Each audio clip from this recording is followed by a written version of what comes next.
جب نبی اکرم صلی اللہ علیہ وآلہ وسلم نے نصارہ کو یعنی نجران کے عیسائیوں کو حق واضح کر دیا اور وہ مناظرے میں ہار گئے، پھر بھی لڑنے لگے، تو یہ آیت کریمہ نازل ہوئی، فمن حاجک فیہ، پھر جو کوئی آپ سے جھگڑا کرے اس معاملے میں، من بعد ما جاءک من العلم، علم آنے کے بعد، آپ کے پاس علم آنے کے بعد، فقل، تو آپ اس سے کہہ دیں، تعالوا، آؤ، ندعو ابناءنا، ہم بلائیں اپنے بیٹوں کو، وابناءکم، اور تمہارے بیٹوں کو، ونساءنا، اپنی عورتوں کو، ونساءکم، اور تمہاری عورتوں کو، وانفسنا، اور ہم خود آئیں، وانفسکم، اور تم خود آؤ، ثم، پھر، نبتہل، ہم مباہلہ کریں، یعنی ہم بد دعا کریں دوسرے کے لیے، فنجعل لعنت اللہ علی الکاذبین، پھر ہم رکھیں اللہ کی لعنت کاذبین یعنی جھوٹوں پر، یعنی ہم یہ دعا کریں کہ اے اللہ جھوٹوں پر تیری لعنت نازل فرما، تیرا عذاب نازل فرما۔ جب یہ آیت کریمہ نازل ہوئی تو نبی اکرم صلی اللہ علیہ وآلہ وسلم نے عیسائیوں کو بلایا اور فرمایا کہ مناظرے کے ذریعے جو حق بات تھی میں نے تمہیں پہنچا دی، اب بھی تم مجھ سے لڑتے ہو، جھگڑتے ہو، تو آؤ مباہلہ کریں، تم اپنی عورتوں کو بلاؤ، اپنے بچوں کو بلاؤ، خود آؤ، ہم بھی آتے ہیں، میدان میں جمع ہو کر ایک دوسرے کے لیے بد دعا کرتے ہیں، جو غلط ہوگا وہ تباہ ہو جائے گا۔ تو انہوں نے کہا کہ ہم آپس میں مشورہ کر لیں، غور کر لیں۔ جب وہ آپس میں جمع ہوئے تو سب سے بڑا جو پادری تھا عاقب عبد المسیح، اس سے لوگوں نے رائے پوچھی، تو اس نے کہا کہ اے عیسائیوں، تم اس بات کو پہچان چکے ہو کہ یہ سچے نبی ہیں، مرسل نبی ہیں، اور یہ وہی نبی ہیں جن کی بشارتیں عیسیٰ علیہ السلام نے دی ہیں۔ اب یہ ساری باتیں جاننے کے باوجود ہم ایمان نہیں لاتے اور پھر سچے نبی سے ہم مباہلہ کریں گے تو ضرور تم سب ہلاک ہو جاؤ گے۔ تفسیر خزائن العرفان میں صدر الافاضل علیہ الرحمٰن نے لکھا کہ نبی اکرم صلی اللہ علیہ وآلہ وسلم میدان کی طرف نکلے اور اس طرح آئے کہ امام حسین آپ کی گود میں تھے۔ صدر الافاضل نے تفسیر خزائن العرفان میں لکھا کہ امام حسین رسول اللہ کی گود میں تھے اور امام حسن کا ہاتھ حضور کے دستے مبارک میں تھا اور حضرت علی اور حضرت فاطمہ پیچھے آ رہے تھے، اور حضور ان سے فرما رہے تھے جب میں دعا کروں تو تم سب آمین کہنا۔ ایک پادری نے جب یہ منظر دیکھا تو گھبرا کر بھاگتا ہوا آیا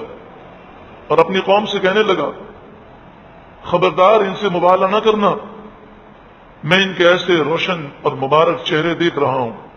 کہ یہ رب کی بارگاہ میں پہاڑ کو ہٹانے کی دعا کریں تو اللہ ان کی دعا پر پہاڑ بھی ہٹا دے۔ تو نجران کے عیسائیوں نے معذرت کر لی اور کہا کہ ہمیں مباہلہ نہیں کرنا۔ انہوں نے کہا کہ ہم آپ کو سالانہ جزیہ دیں گے، ٹیکس دیں گے، اور ہم آپ سے صلح کا معاہدہ کرتے ہیں، ہم اپنے عقیدے پر قائم رہیں گے، مگر آپ سے ہم جنگ نہیں کریں گے اور آپ کے جو دشمن ہیں ان کا ساتھ نہیں دیں گے۔ نبی اکرم صلی اللہ علیہ وآلہ وسلم نے ارشاد فرمایا، اس کی قسم جس کے دست قدرت میں میری جان ہے، نجران والوں پر عذاب قریب آ ہی چکا تھا، اگر وہ مجھ سے مباہلہ کرتے تو بندر اور خنزیر بن کر ان کی شکلیں بگڑ جاتی، جنگل آگ سے بھڑک اٹھتا، نجران کے رہنے والے، وہاں کے رہنے والے، یہاں تک کہ جانور اور پرندے تک ہلاک ہو جاتے، اور 1 سال کے اندر اندر تمام عیسائی روئے زمین سے ہلاک ہو جاتے۔ یہاں پر وہ حضرات کہ جو اپنے آپ کو اہل بیت کا عاشق کہتے ہیں اور وہ ماتم کرتے رہتے ہیں، حالانکہ ماتم کرنا، سوگ منانا، 3 دن کے بعد سوگ منانا، اور ماتم کرنا تو ہر حالت میں حرام ہے، نوحہ کرنا، بین کرنا، پیٹنا، اپنے آپ کو زخمی کرنا، اور یہ صحابہ کرام علیہم رضوان کے بے ادب گستاخ ہیں۔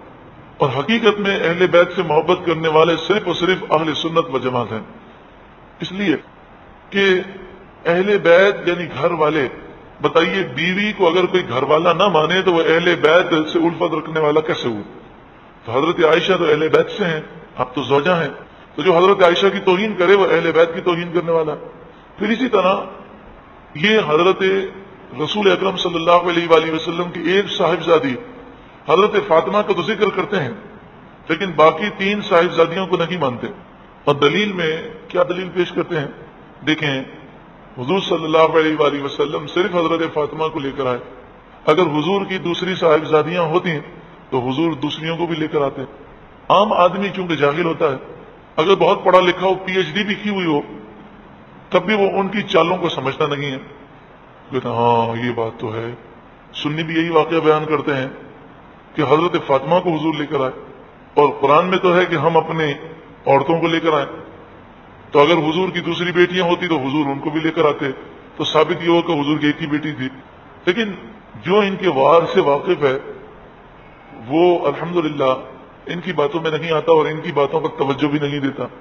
کہ جو صدیق اکبر، حضرت عمر، حضرت عثمان کا بھی ادب گستاخ ہو، جو حضرت عائشہ کا بھی ادب گستاخ ہو، جو صحابہ کرام کے متعلق یہ کہتا ہو کہ حضور کے وصال کے بعد صرف 4 یا 6 صحابہ مسلمان رہے، باقی سب کافر ہو گئے تھے، نعوذ باللہ من ذالک، تو اس کی کیا بات کا اعتبار؟ سوال یہ ہے کہ یہ واقعہ کون سے سن کا ہے؟ یہ واقعہ سن 9 ہجری کا ہے، اور اس وقت حضور کی تینوں صاحبزادیوں کا وصال ہو چکا تھا. تو تینوں صاحبزادیاں کیسے آتی ہیں؟ حضرت رقیہ کا وصال غزوہ بدر کے موقع پر ہوا. حضرت رقیہ سن 2 ہجری میں آپ کا وصال ہوا، اور حضرت عثمان غنی ساتھ چلنے لگے تو حضور نے منع فرمایا کہ حضرت رقیہ بیمار ہیں، ان کی تیمارداری کرو. اور جب رسول اللہ غزوہ بدر سے واپس آ رہے تھے تو حضرت رقیہ کو حضرت عثمان غنی حضرت رقیہ کی تدفین کر رہے تھے. پھر حضرت زینب کا انتقال ہو گیا، پھر حضرت ام کلثوم کا انتقال ہوا. تو جب یہ واقعہ ہوا تو اس سے پہلے تینوں صاحبزادیوں کا وصال ہو چکا تھا. عام آدمی کو تاریخ کی یہ بات پتہ نہیں ہوتی، نہ اس کو پتہ ہوتا ہے کہ یہ مباہلہ کا واقعہ کون سے سن میں ہوا. اسی لیے کہا گیا کہ بد عقیدہ بد مذہب لوگوں کی باتیں نہ سنی جائیں، کیونکہ جب تک انسان قرآن و حدیث کا بہت بڑا عالم نہ ہو تب تک وہ اس بات کو نہیں جان سکتا کہ یہ کہاں پر ڈنڈی مار رہے ہیں، کہاں پر یہ فراڈ کر رہے ہیں، کہاں پر یہ جھوٹی بات کہہ رہے ہیں. تو اس لیے جو لوگ یہ کہتے ہیں کہ ہم تو سب کی سنتے ہیں، کرتے اپنی ہیں، تو بھائی سب کی سننے کے لیے قرآن و حدیث پر مہارت بھی تو چاہیے. پتہ تو چلے کہ کون ڈنڈی مار رہا ہے، کون قرآن کا ترجمہ غلط کر رہا ہے، کون قرآن کی تفسیر غلط بیان کر رہا ہے.